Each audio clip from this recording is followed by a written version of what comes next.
So in our first two demos, okay, in this demo series, in the first two demos, what we did was we looked at what a business analyst is doing at a high level, okay, specifically with respect to the IT industry. That's where our focus is. We also looked at the training program that we have curated for the students, what the training program is, how it will be executed, what benefits or advantages are you going to get. Now, what we have also planned for is the entire in this entire demo series, whatever running notes I'm taking, we are keeping those running notes at the Google Classroom. So in case if you guys still do not have access to Google Classroom, or this is the first time you are joining our demo series, you can always send a WhatsApp message on this number, okay, asking to share the Google Classroom link. Now what will also happen is, while we are uploading all these running notes on the Google Classroom, all these videos that are getting recorded, these videos are getting uploaded to the YouTube channel, okay, for the benefits of our students, so that they can get some overview as well on the training and on the business analyst related work. Now in the starting, when we put agenda forward for our next in this demo series, what we said was we'll be discussing about the training program, how it helps you gather knowledge, what different topics are covered, what's the plan to complete the training program, the different aspects surrounding it, the prerequisites, the myths around business analyst. We then also moved on to discussing some of the common work that a BA does. Okay. Along with it, we looked at job opportunities related to BA, what kind of different opportunities lie ahead for a BA, and how they can progress through the career. Now, today we will discuss the last two topics. Okay, that is, there is obviously some difference. People have some confusion as a BA. Should I learn SQL? What about Python? Whether BA, a business analyst, or a DA, a data analyst, are the same thing. Okay, so let's get started.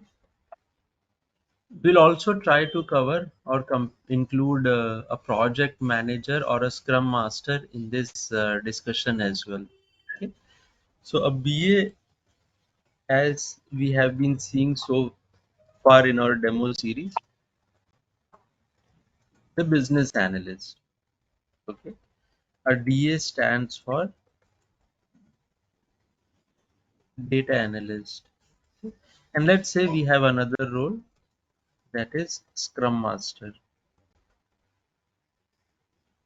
Now, for these three roles, let's understand that these three roles, though they may sound similar, okay, but their work is actually different.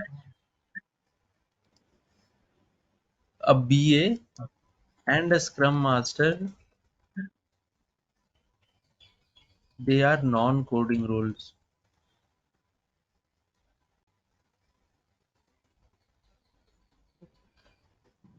Let me actually put it up over here so that it will be easier for us to understand.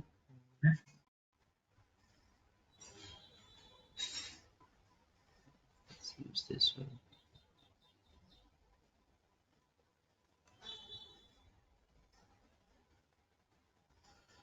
Let's call this BA.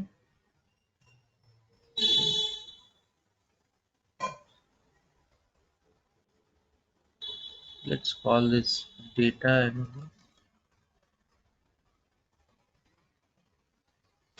And our last one, we'll call this Scrum Master. Okay. Now, what we will try to do is, in this entire discussion, what basically differs between these three roles. There could be few overlaps. There could be a similar naming convention used by different organizations. So in cases where organizations use similar naming convention, then how do we differentiate what type of work it is? Now, ideally, a, a business analyst is someone who typically,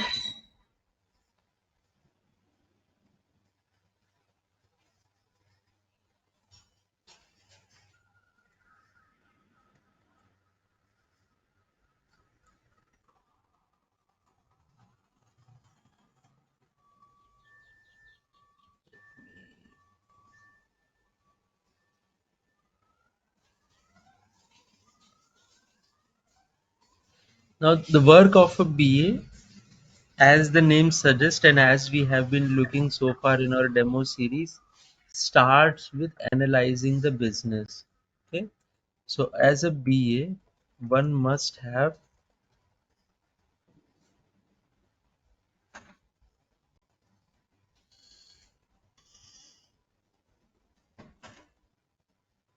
good understanding of the business.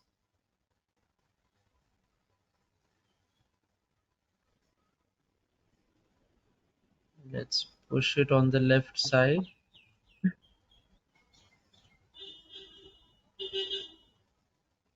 Okay. Now, when it comes to a data analyst, what happens is, as a data analyst, your focus is slightly different. Okay, whether you work as a developer in the IT industry, whether you work as a QA, whether you work as a BA, the emphasis is always there to understand the domain. But for a BA, the emphasis is slightly more that you should have a deeper understanding of domain. Whereas when it comes to data analyst, Scrum Master, it is like you can have an overview of the domain. If you don't have to be an expert on the domain, you can have overview, but the main focus lies on the,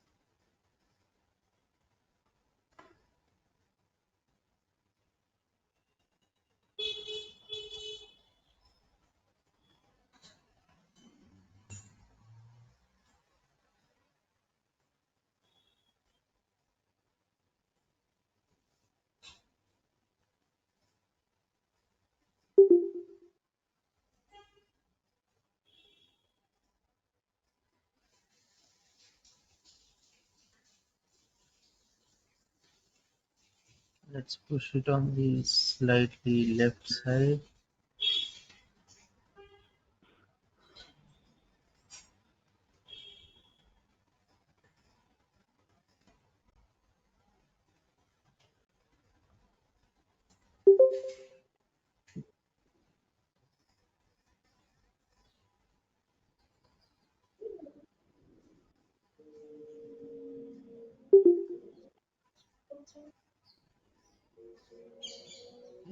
And let's add this Scrum Master part a little later.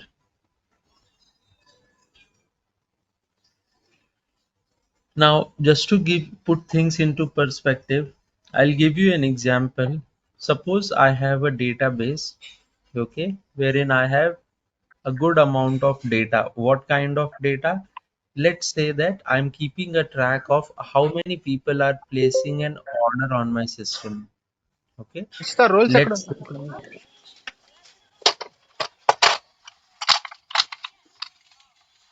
sorry, I'll just keep audience on mute. Okay, so for a data analyst, I was just giving an example of, let's say that I have a database. So what I'm doing is, in this entire database, I have list of customers. Okay, customers who have registered on my platform.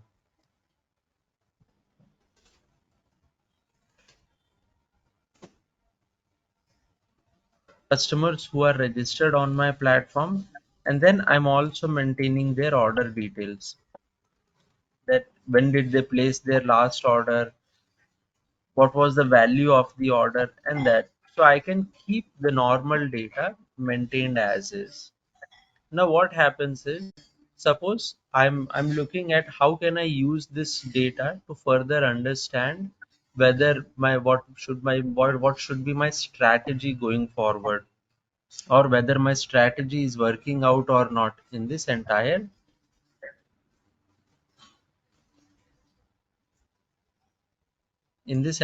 process.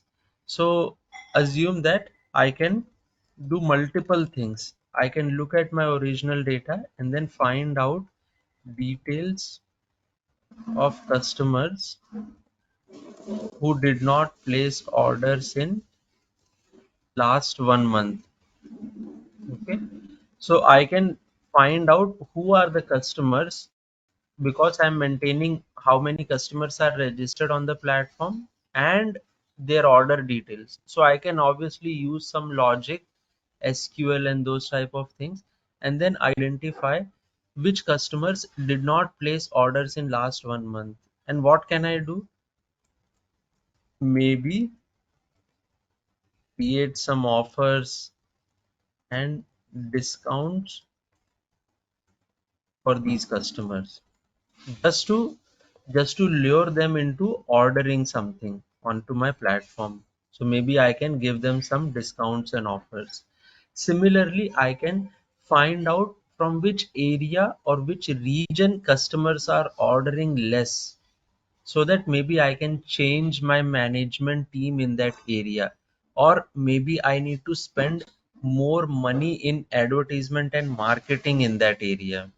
Okay, so like that, the important focus of data analyst is to understand how the data works in general.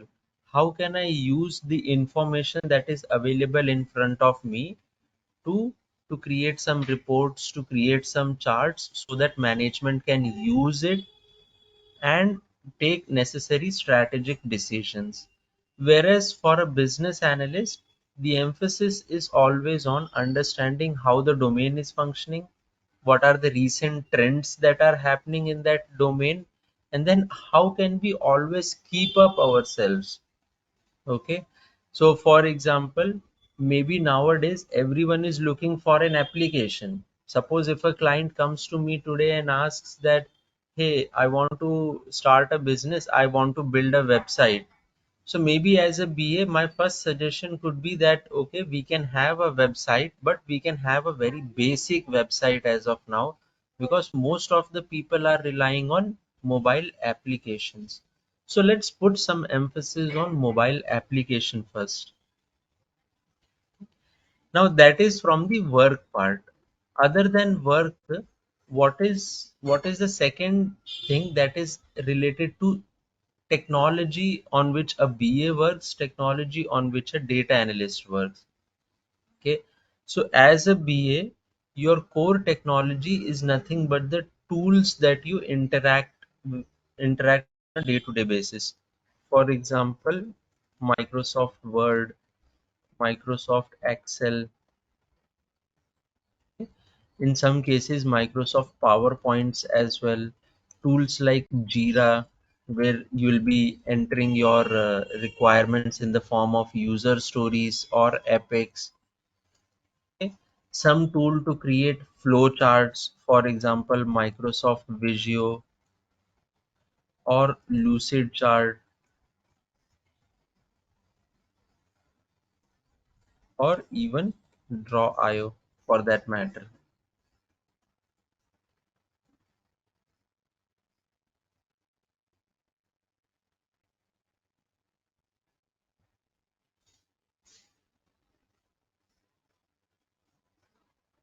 Okay, now when it comes to a data analyst, what are the key technologies that you put focus on? You must have good understanding of database, how this information is stored, how tables are created, how information is stored in the form of tables. You must also have good understanding of SQL. SQL is the language, you can say, that is used to interact with database. Okay. Now there could be certain limitations on what could be done with SQL database, or there could be more advanced things that can be done using Python. So there could be little bit of coding involved here as well. Okay. Now, some organizations, they refer to a BA, a business analyst, or a DA as the same person. Okay. They may say that as a data analyst, you will be working on, or as a business analyst, you will be creating reports, you will be working on SQL, you will be working on Python. Maybe you will also be working on reporting tools like Power BI, Tableau. Okay. So in such cases, there could be very fewer distinction between what a BA does and what a data analyst does. Okay. But when you look at the work profile, you will realize, or you will understand, that the two people should not be used interchangeably. Okay. Now, to further explain this in terms of an IT, okay, I'll give you one common example. So we all use Amazon on our day-to-day life. Okay, Amazon, the e-commerce platform.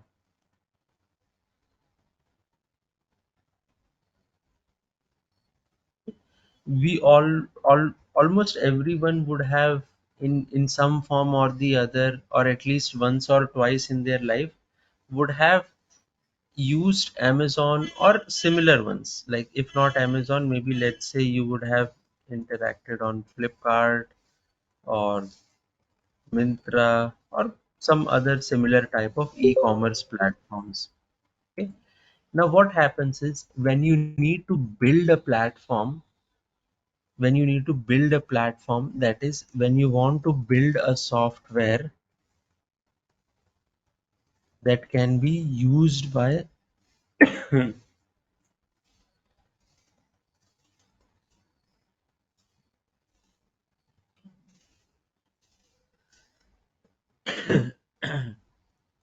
sorry guys, when you want to build a software that can be used by the customers,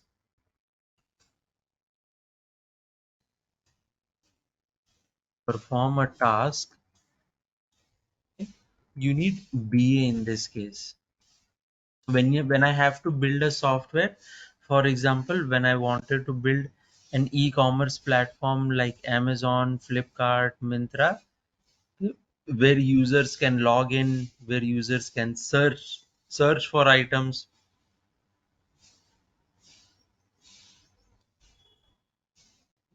For example, I log into Amazon. Now, if I want to search for any particular product that I want to buy, maybe I can use this search option over here. Okay, I can say I want to buy washing machine. Okay, and just you hit enter, and then it will show you all the items related to washing machine. So it will show you an image, it will show you the product name, and it will also show you the price and the rating details for the product. Okay. When you click on the product, another page opens. Now it will show you in detail about the particular product. Any offers are there, what kind of additional features are available, what's the size, the style name, and it will also have details about the items as well. Okay. If you like it, what you can do is, you can always click on, sorry, you can always click on add to cart if you want to buy multiple items. If you this is the only item you want to buy, you can always click on buy now. Okay. Now, since I have not logged in, so it is asking me to log in, but you understand the process. Once you click on buy now, it will ask you to confirm your address, then it will ask you for payment method, and the process is complete. So whatever process that we just talked about, okay, that is where you need a BA. You want to build a software using which your customers can search for items. Once they search for items, they can review the details of the items. If they really like the details, they may click to buy the item. While while buying, they must select their address, payment method, and done. Okay. So for building your software that can be used by your customer on a day-to-day basis, you need a business analyst. Okay. Now, once you have built a software, what happens is every software collects data. Okay. So for example, BA helped you build a software. That software is storing the customer related data into some tables. Okay. Now, when you want to draw meaningful inference from the data stored, or you can say the data that has been collected, now you need a DA, a data analyst. So maybe when I am logging on to this Amazon, I search for washing machine. Maybe after searching, I closed it. Then what happened is tomorrow I came back again, I opened it, I opened the application and then again searched for washing machine. So maybe that is kind of an indication that this person is maybe is interested in buying a washing machine. So maybe we can lure him by suggesting something. Maybe we can give him some offers or discounts, or maybe we can call him through customer care and then ask if there is any difficulty that he is facing, assist the customer into buying something. You would have received calls like nowadays. Many companies are doing this. If you search for something but don't buy it, instead of giving you direct offers, benefits, you will often receive a call from their customer care division asking you what the problem is, why didn't you complete the purchase. Okay. So how did they come to know that I was actually looking for all these kind of products? Because they're keeping a track of, or they're collecting data of what I'm doing. So collecting data is one thing. The software that BA helped us build, it is not just doing a regular task, but it is also collecting data. But once you collect the data, then drawing a conclusion from the data or presenting that data to make some strategic decisions is the responsibility of data analyst.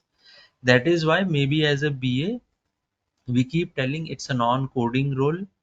We keep saying that a good knowledge of the business or the domain is required as a BA.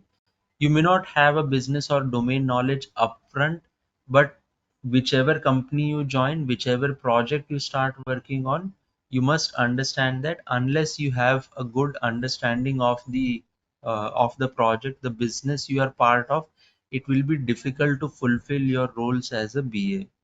Whereas as a data analyst, maybe if I don't know the business that well, it is okay. What I must understand is how can I use the data, which tables the data is stored, how can I use SQL, Python, Power BI to basically present the data in a nice form that can be shared with the management team, using which management team can make decisions. Okay. So that's how a basic software that is built is worked upon across BA, business analyst, and data analyst. Now, if you are someone who is heavily interested on understanding data, analyzing data, presenting data, then DA is the role that is for you. Now, if you are someone who helps, who knows how, or who is very keen in building a software which will help you not just interact with customers, make customer experiences better, provide them with means to perform their tasks that they want to, give them a software that they can rely upon, okay, make the software user friendly, then business analyst is the job profile for you. Okay. Now understand that business analyst and data analyst, they are both technical role. Okay. Whereas a scrum master is a non-coding and, like we have already discussed earlier, and a non-technical role.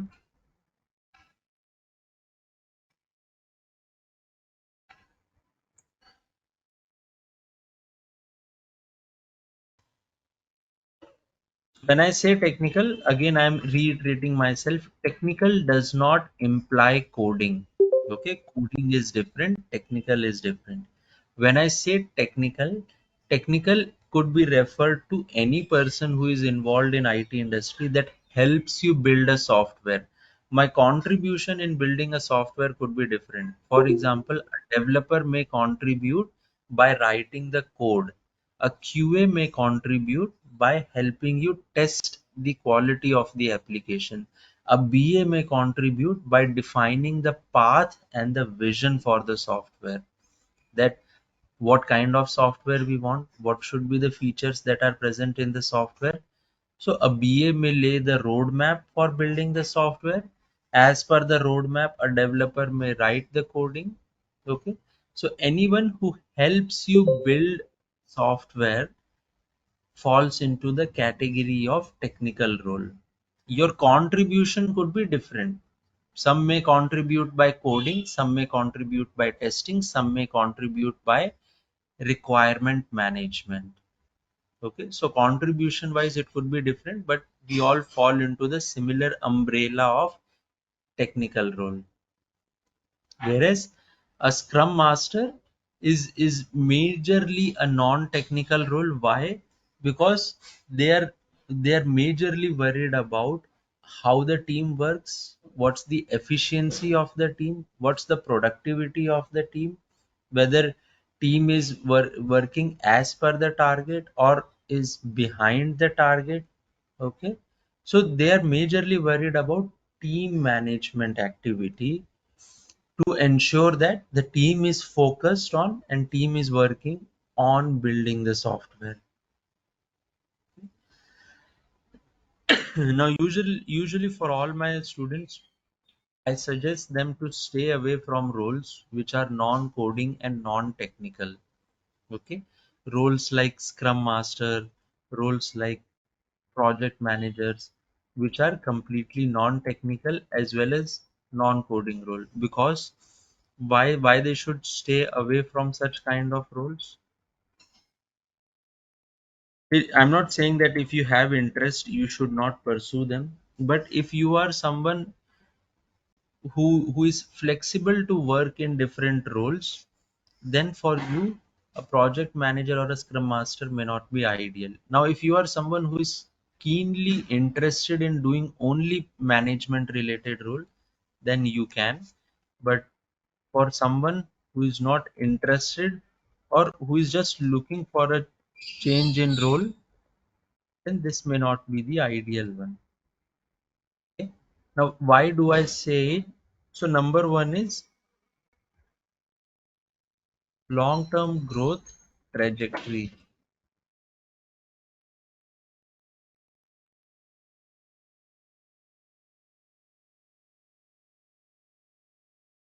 Now, the world of software keeps evolving.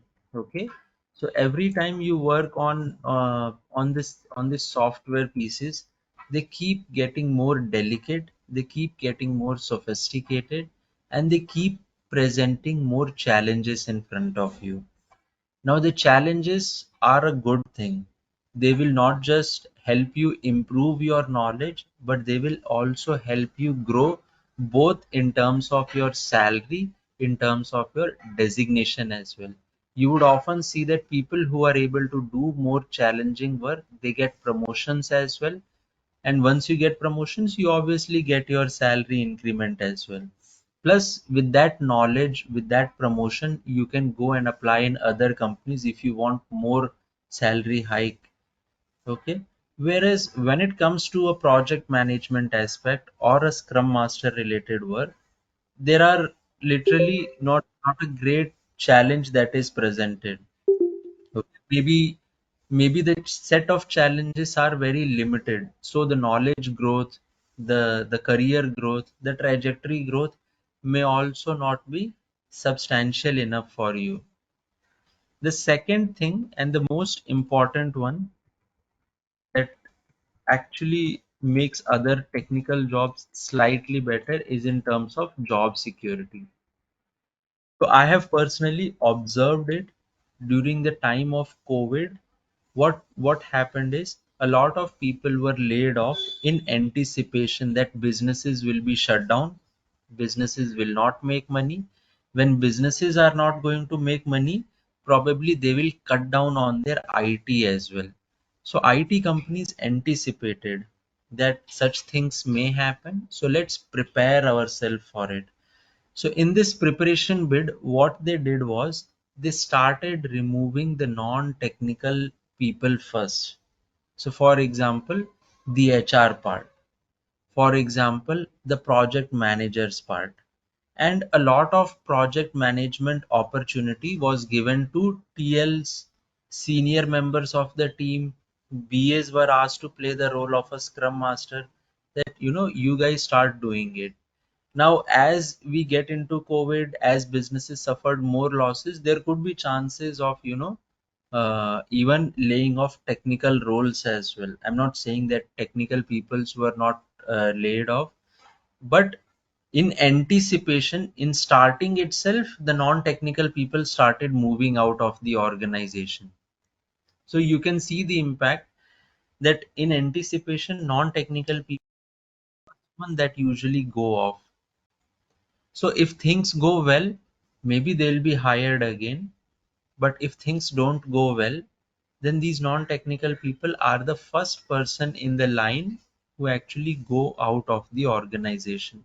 So when it comes to job security, a person who is heavily involved as a technical person, whether you are a BA, whether you are a developer, or whether you are a QA, you have good chances of retaining your work in cases of such tough times. Okay, because you are adding some value. See, at the end of the day, what customer wants, they want a software. Okay, they want a software which they can use. So their ultimate goal is, I don't care whether you build the software by giving employment to 1%, 10%, or 100%. As long as I have software in front of me, as long as that software is made in the budget that I have, then I'm okay with it. Okay, so in that budget, whether you hire 100 people, 10 people, 1,000 people, that is up to the IT company on how many people they want to hire, but I don't want to exceed my budget. So in such cases, what is more important for the client? The more important thing is the is the software that they have. So who is going to build the software? A combination of a team which comprises of business analysts, developers, QA. Okay, so as long as you stay technical, you have good chances of having your job secured. Okay, now with job security, I'm not saying that even if you are technical and you don't do anything, then also you will have job security. No, that is not the case. In when it comes to private industries, performance is always given an important factor, so you have to perform. It's just that if you don't perform, whether you are a technical or a non-technical person, the organization will not keep you for long duration. If you are performing, then only you will be there. But even with good performance, a non-technical person could be laid off during the tough times. Now, I hope that the discussion that we had with respect to what BA does, what data analyst does, and what a project manager or a scrum master does, it helps clear some air with respect to what you should choose as your next path. Okay. A business analyst and a data analyst in some organizations could be used interchangeably, but whenever someone is using these things interchangeably, I would always suggest you to look at the job description. The job description will help you differentiate what kind of work they are expecting. Some may say that you will be doing a business analyst work, and then they will ask you to create reports using Power BI, Tableau, SQL, Python, understand database, and all that stuff. So basically, they want you to do the work of a data analyst, but they're just giving you the designation or the title of a business analyst. Now, I'm not against any data analyst roles. Okay, I'm not saying you should not do the data analyst role. It is purely up to the interest of the people. But given a preference on any day, I would pick up BA work over data analyst work. Okay. The reason being a data analyst work is finite, is limited. Okay. Suppose I want 10 reports in a, I want 10 reports to be generated from the data collected. You do that and you are done with your task. Okay. Whereas when it comes to my software, it keeps evolving. Okay. So I'm not sure how many of you have interacted with Microsoft operating system from long time. But if you would have observed, or in my experience, we started with Windows XP. Okay, so I started using systems when Windows XP was the more common thing. So we moved from Windows XP to Windows 7 to Windows 8, and now all the way till 11 and 12. Okay, so we never said that software is constant and there may be minor enhancements here and there. You see, major enhancements happened. New versions were released. Softwares were made more sophisticated. They were made more user friendly on, and they were designed with a focus on how to get the tasks easily done.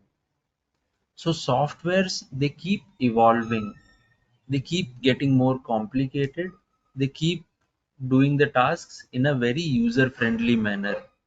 So for me, getting into a BA role would always be the better part, because that will help you be part of this ever evolving software industry. Whereas on a data analyst, maybe one data analyst, you don't have sufficient amount of work, especially once you have the basic data pipeline setup. When you have to create some reports, maybe you will not be engaged that much. Okay, so there may be a limited scope of work. I'm not against data analyst. I'm not saying you should not be, if you are interested, you should not pursue the data analyst work. It is, but there is limited scope of work in here. Okay, so whatever work a BA does, whatever software is created, whatever data is collected through that software, a data analyst will only use the data collected from the regular software only. Okay, they are not going to create their own software which will collect data.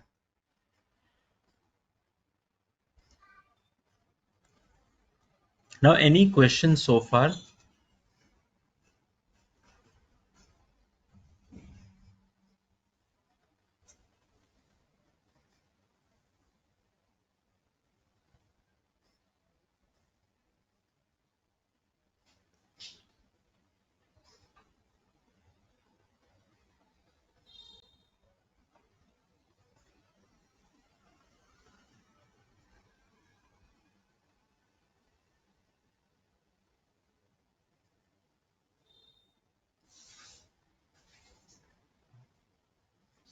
Okay, I'll take the silence as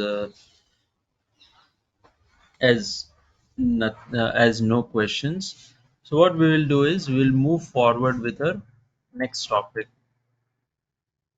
Okay, and the next topic is, how is this AI? Specifically, we will be talking about these generative AIs, because that is what is grabbing attention nowadays, and that is where most of the people are interacting as well.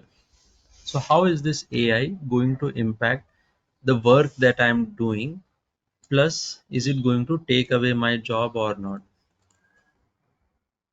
Okay. Now, before we delve into discussion of impact of AI, I just want to remind you all that this is the last demo in our demo series. Okay. So I hope that whoever's interested in knowing more about the kind of work a business analyst does, okay, I hope that everyone who are interested in pursuing the role of business analyst further would have already enrolled for the session. If not, kindly pay the fees and enroll for the session. You will definitely be learning and gaining good amount of knowledge in this entire journey with us. Okay? We'll be there to help you with all the doubts that you may have. But for that, in order to take these discussions forward and continue meeting with each other, kindly enroll for these training programs. Now, that on a side note, we'll get back to how the AI is going to impact the kind of work that we do. Okay. So first of all, we must understand what stage these artificial intelligence are currently in. Okay. So if you take example of any of these generative AIs, for example, Chat GPT, Bard, or Gemini, what happens is in all of these cases and others as well, I'm just taking names of few, that does not mean that these are the only ones existing. There are others as well, but what majorly happens in their case is there is some input provided by the user. Okay, based on the input,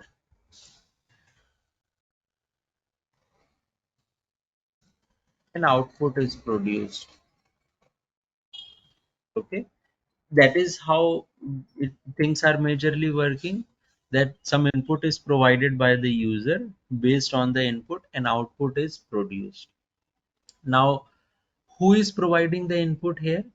There has to be some person who is actually giving in the inputs.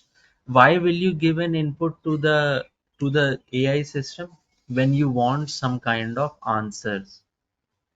Okay, so basically what exactly happens in the cases of AI is you have some question.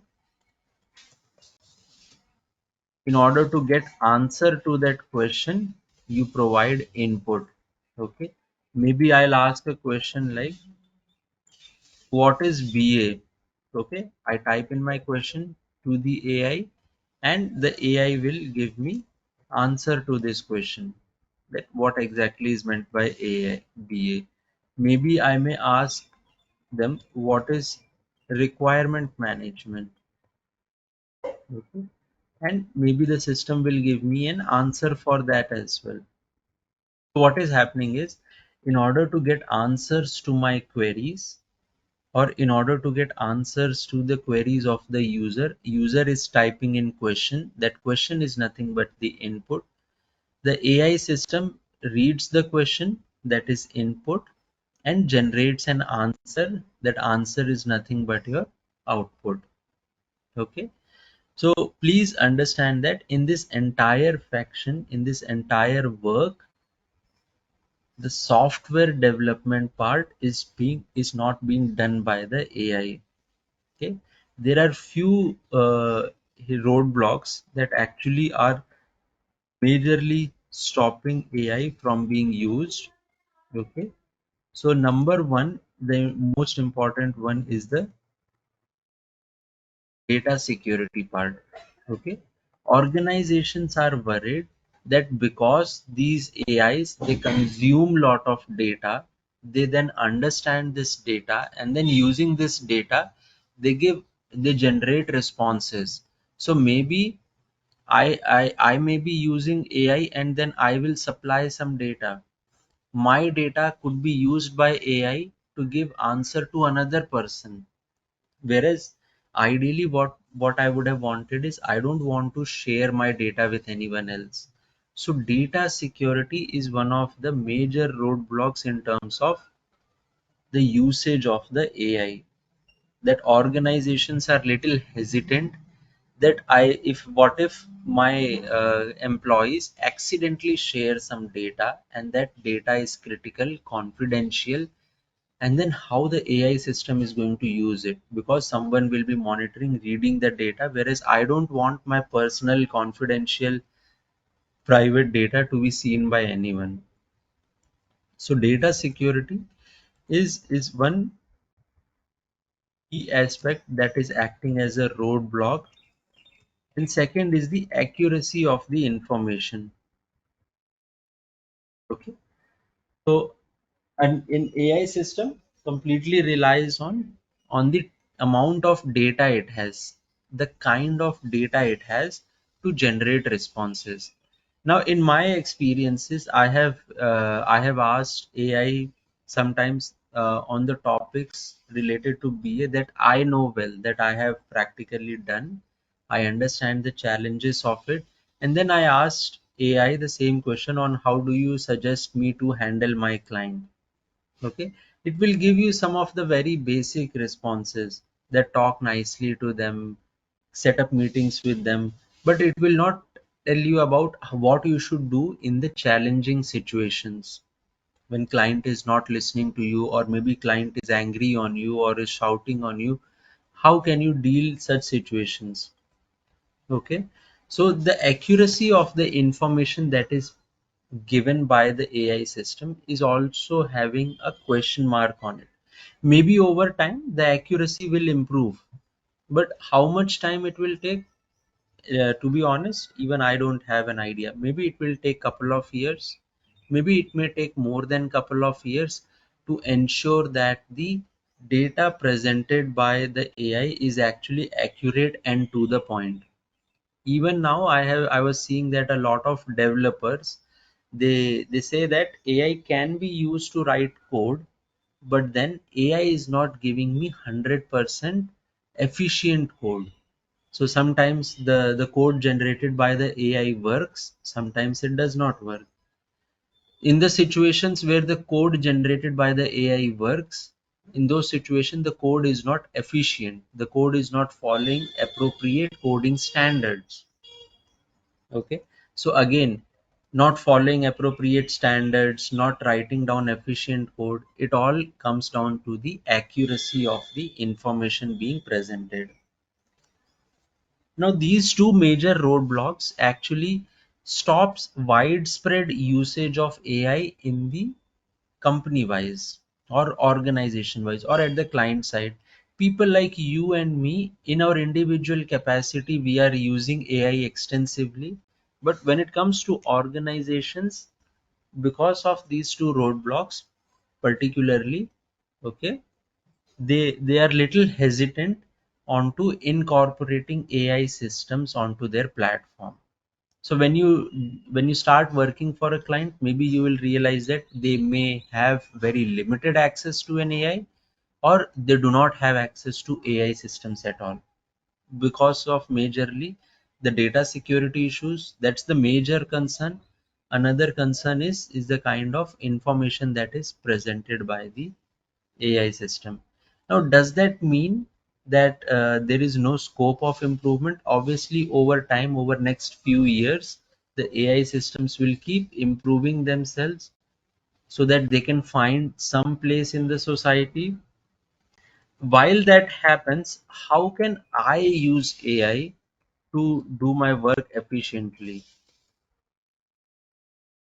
Okay. Now, often I suggest that one simple practical example would be, see, English is not our mother tongue. We all come from different backgrounds. We all use different languages at our home. People may speak in Telugu, Hindi, Tamil. Okay, they may use different languages at their home. They may use different languages to have conversations with their friends. So English may not be the go-to language for them. Now, even when you don't know English, what you can probably do is you can make use of AI to help you write statements.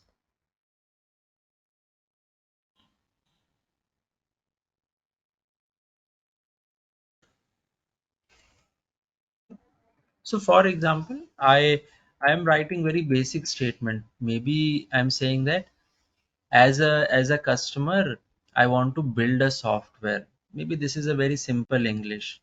So maybe I want to impress my client, and I don't want to use this simple English like as a customer I want to build a software. Maybe I want to, make things little more extensive, but at the same time I want to sound formal only, because with clients we want to stay formal. So I want to stay formal, but other than the same thing, I also want to improve on my dictionary.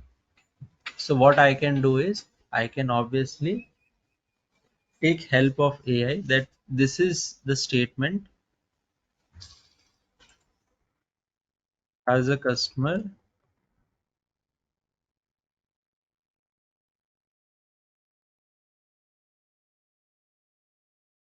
Okay. So I can use this statement as an input and ask them, please provide a better,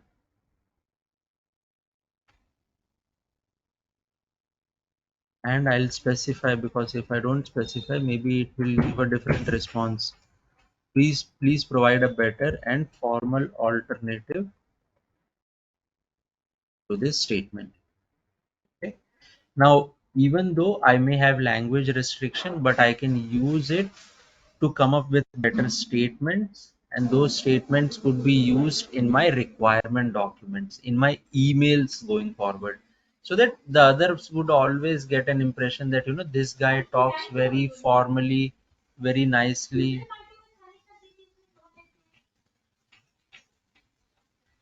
Okay. Now this is one such use case of the AI system. But what we must also ensure is, the organizations, they don't want to rely 100% on the AI systems. They still lack data security. Okay. So whenever you are asking questions to an AI, remember, whenever you are asking questions to an AI, ensure that you are not sharing any personal information. Okay. Personal information like name, phone number, address, that could be fall into the category of personal information. Then confidential information, things like your code. Okay, if you want a solution, maybe you can ask a question, but don't share your exact code on the AI system. Don't share your exact element details.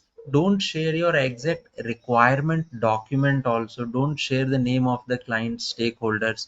If you want, you can always say that XXX client wants to build a system, so help me create a more formal and more better statements.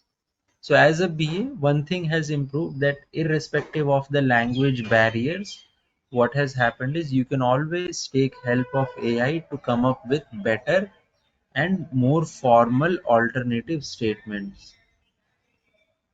Okay. So that's how we can make friends with AI, ensure that we use AI. We don't spend a lot of time in trying to find out what could be the alternatives. Similarly, I want to build a flow chart. Okay, I want to build a flow chart, but I don't want to spend money. So I can ask them,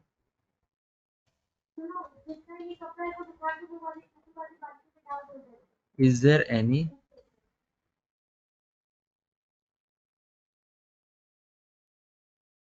website that can help create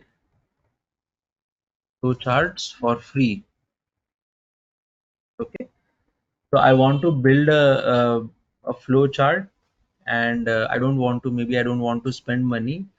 I googled it. I got some websites, but they're all asking for some type of money. So maybe I can take help of an AI to find out, like, are there any applications that can help do this work for free? So once I find out, maybe I can start using it. So that is how we use the AI, that is artificial intelligence, to do some of the non-productive tasks for us. Okay. So as a business analyst, maybe I'll spend more time in trying to understand the business domain, client, the company, the work, the requirements of the client, and then the kind of language that I use, the kind of language that I put, what kind of software should I use. Maybe I'll ask you take help from an AI system to help you build it. So that, I'm not saying that everyone should use AI for this, but for people who often have some language barriers, AI can help you overcome with it. But there should not be over dependence on AI that every small thing, every copy paste, I'm doing it from AI only. Okay. So in a nutshell, AI is not going to take away your jobs. AI is not, unless it becomes more sophisticated, unless AI starts interacting with client on her own, unless AI starts setting up meetings with the clients, start talking to clients in those meetings, start collecting notes, based on the notes, start creating requirements document. If AI starts to do all of it, maybe it will take away jobs. But at least I don't see in the near future that AI is going to do that, where it will start setting up meetings, interacting with clients, replying to emails, following up on the tasks, coordinating with client and your team members, getting the requirements from the clients. At least I don't see any of it happening in the upcoming years. Okay, so the main answer is AI going to take away my job? No. Can AI take away my job? Probably. Is it going to take away my job immediately? No. Maybe after 10, 15, 20, 30 years, maybe the systems will get sophisticated. Maybe instead of just generative AI, maybe we'll have robots as well, which will actually sit on systems, set up meetings, and take care of all those things.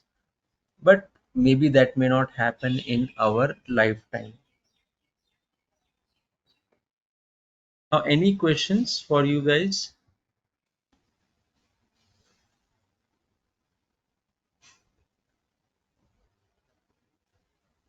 Okay, so Soumya, to answer your question, what technologies are needed, we have put it over here that you must have a fair understanding of Microsoft Word, Excel, PPT, Jira, and a tool to create flowcharts like Visio, Lucidchart, or Draw.io. Out of these, the flowchart Jira is something that we'll be covering during this training program, because that are particularly new to every student. The other Microsoft tools, Word, Excel, are assumed that every student will have some level of exposure to it.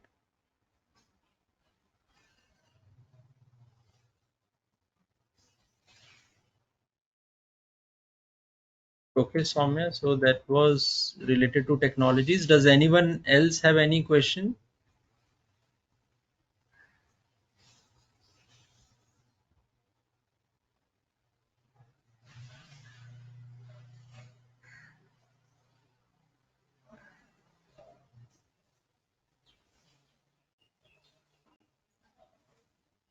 Okay, I'll take the silence as no question. Thank you everyone for being part of this demo series. I hope that if you really like the demo series, please do enroll for the sessions that are starting from tomorrow. It will definitely help you learn new things as business analyst. So thank you everyone. Hope to see you guys tomorrow as well in our regular class.